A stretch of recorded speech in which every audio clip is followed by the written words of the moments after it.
So, Jonathan, you touched upon one of the points in your previous feedback, saying that if the other stakeholders are not supporting, and definitely procurement cannot do it alone. What if there is too much of rigidness from the other stakeholders? Not everybody is with you.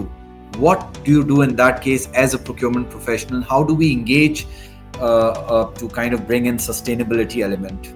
Yeah, and the good news here is this is something that most people believe in, because in procurement we're used to the scenario where other stakeholders in the organization aren't interested. So procurement might be driving a particular commercial agenda with our supply base, and the rest of the organization doesn't want procurement in the way. We know what that's like.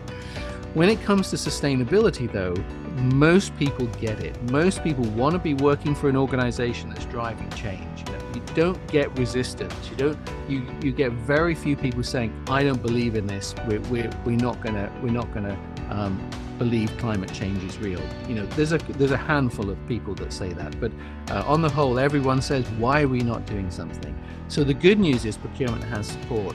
But back to what I said earlier, there has to be alignment, because procurement doesn't own the suppliers. Procurement doesn't own the categories and the goods that the organization's buying. The organization owns that, which means we've got to work together.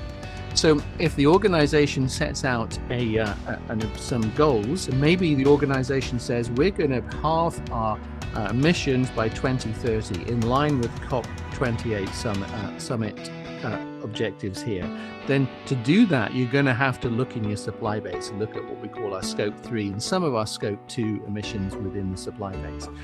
And the organization is going to need to be aligned on this. So procurement will be working to drive change in the supply base, working alongside stakeholders who are part of the team that buy and are responsible for those particular categories and products that we buy and use those. We have to be joined up on that.